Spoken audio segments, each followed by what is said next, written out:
Et retour à l'actualité. À présent, on va parler d'une situation peu médiatisée dans les grands médias internationaux. Et pourtant, c'est un véritable drame qui se déroule actuellement dans la région du Haut-Karabakh. Pour les Arméniens résidant dans cette région autonome de l'Azerbaïdjan, la situation sécuritaire dans le Haut-Karabakh reste tendue. Et on l'apprenait ces dernières semaines, des familles arméniennes sont quotidiennement humiliées, agressées, chassées de leurs terres.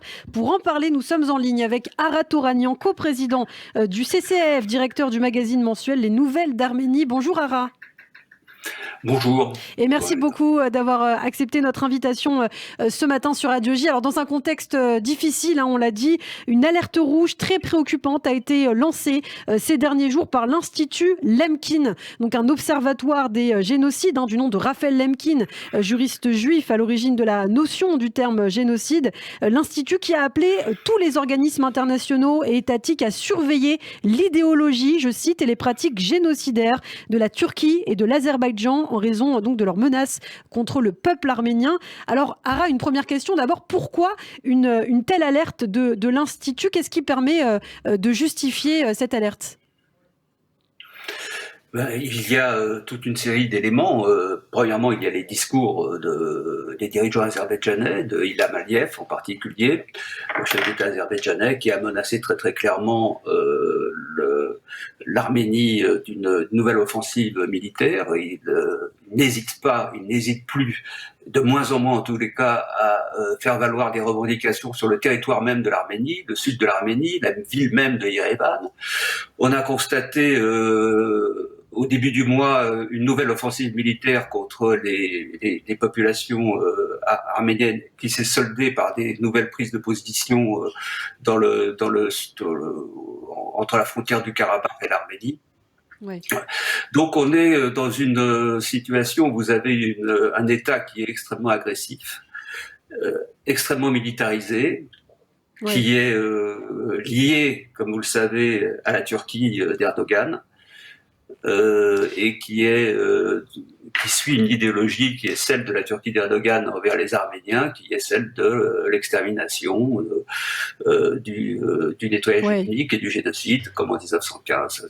En fait, depuis 1915, la situation n'a pas changé.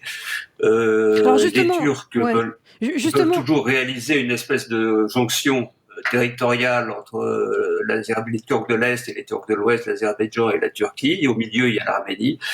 Et ils veulent éliminer l'élément arménien physiquement. Et ça continue, ça a été gelé pendant l'Union soviétique pendant 80 ans, ça a repris il y a 30 ans et ça recommence à nouveau aujourd'hui. Alors justement, on va parler de la Turquie, mais pour évoquer ce qui se passe concrètement sur le terrain, sur le Haut-Karabakh particulièrement, on le sait, les habitants arméniens de 3 villages seront chassés de chez eux dès le 25 août notamment, c'est ce qu'on apprenait sur les réseaux sociaux. Alors qu'est-ce qui se passe concrètement si une famille décide de ne pas partir, de rester sur sa terre?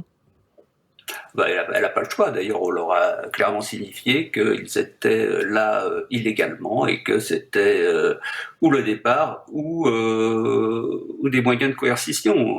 Donc, ça peut être, c'est la valise ou le cercueil. Donc c'est un nettoyage ethnique, on peut le dire.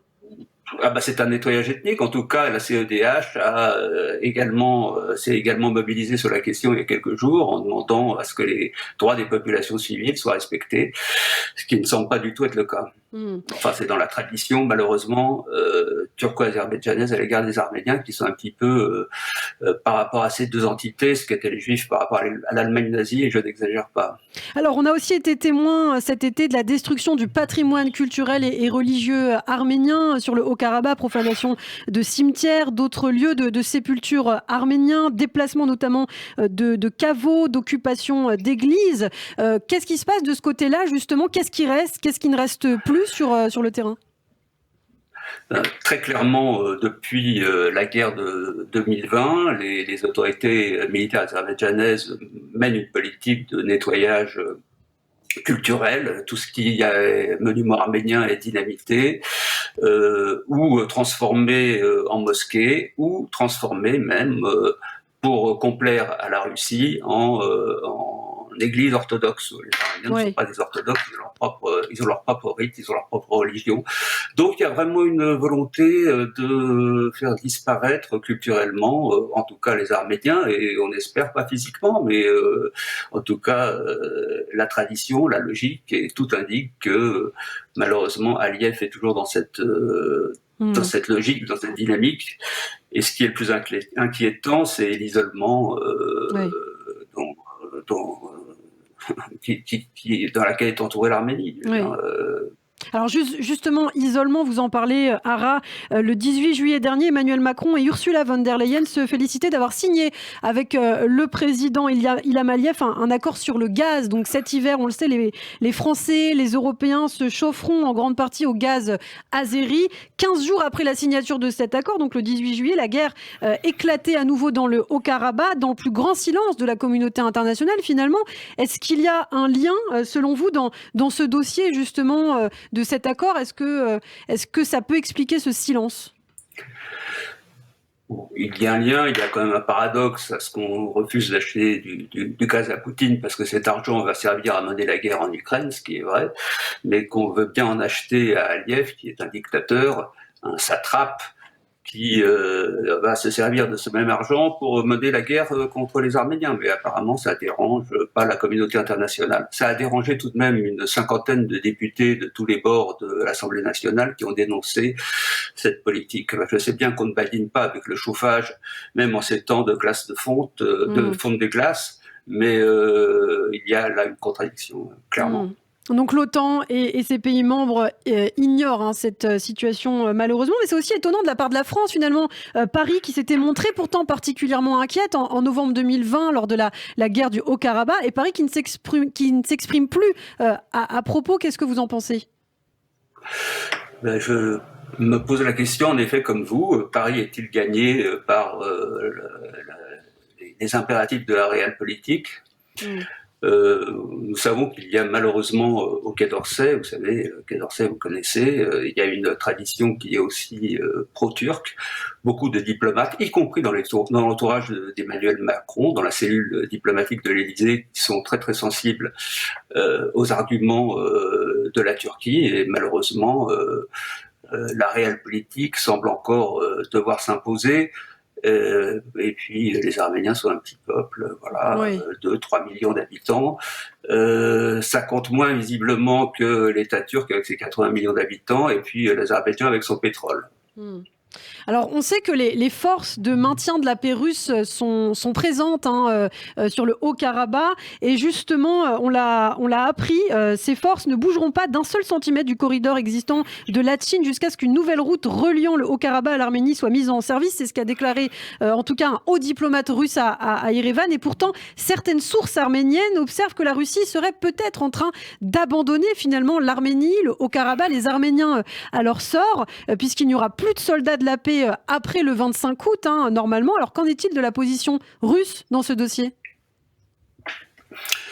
La position russe est elle aussi extrêmement paradoxale. Vous savez que l'Arménie et la Russie ont signé une alliance stratégique, mais il y a une trentaine d'années, et que la Russie est censée protéger. D'ailleurs, c'est un peu son rôle historique, les chrétiens des persécutions de son grand rival turc dans la région. Mais en même temps, il y a depuis quelques années, on observe un rapprochement entre Erdogan et Poutine. L'Arménie a eu la faiblesse d'avoir des rêves de liberté et a fait une révolution de velours il y a 4 ans, en 2018. Et vous savez que tous les pays qui ont procédé à des révolutions de velours, que ce soit l'Ukraine ou que ce soit la Géorgie et maintenant l'Arménie, en payent le coup en termes de perte de territoire. Sauf que là, en l'occurrence, la Russie n'a pas eu besoin d'agir directement. Il a simplement suffi qu'elle signifie aux Turcs et Azerbaïdjanais qu'elle mettrait peut-être entre parenthèses sa protection des Arméniens. Donc la guerre s'est déroulée, la Russie a observé les bras croisés les Arméniens se faire trucider dans une guerre qui était totalement illégale en termes de matériel militaire. Bon, il a fallu que le Premier ministre arménien, considéré comme un rebelle hostile à Poutine, se mette à genoux devant lui le 9 novembre 2020 et lui demande la protection pour Oui, que, on a entendu côté arménien, c'est vrai, des critiques du gouvernement arménien, pas assez fort, pas assez solide. Quelle est la position du gouvernement arménien dans cette affaire ? Le gouvernement arménien, il a le couteau sous la gorge. Il ne peut strictement rien faire. Il a un péché originel, c'est qu'il est né d'une révolution, ce qui ne marche pas dans le logiciel russe actuel et poutinien. Donc il est entaché d'un soupçon de tropisme pro-occidental, je dirais. Ça ne plaît pas aux Russes et je ne sais pas comment les choses vont évoluer. Mais en tout cas, on a un vrai souci. Alors, c'est un euphémisme. Qu'est-ce qu'on pourrait faire actuellement ? Est-ce que, par exemple, la diaspora arménienne très riche pourrait agir pour aider le Haut-Karabakh ? La diaspora arménienne est évidemment très très mobilisée. Il y a un fonds arménien qui récolte des fonds pour venir en aide à l'Arménie. Voilà. Mais je ne sais pas si ça va suffire. Ce qu'il faudrait, c'est que le monde démocratique, l'Arménie a cru en la démocratie.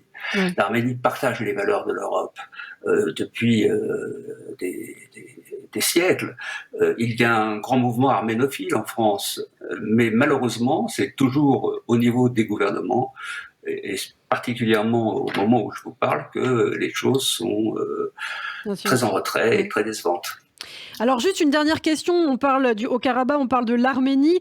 C'est aussi intéressant d'évoquer ce qui se passe en Azerbaïdjan, dans une situation aussi critique, avec des réélections successives du dictateur Aliyev, avec des scores soviétiques d'ailleurs, 86% en 2018. Et puis on a vu récemment des gens se battre pour du pain il y a quelques jours dans les rues de Bakou, il me semble. Alors l'Azerbaïdjan aussi est dans une situation très compliquée.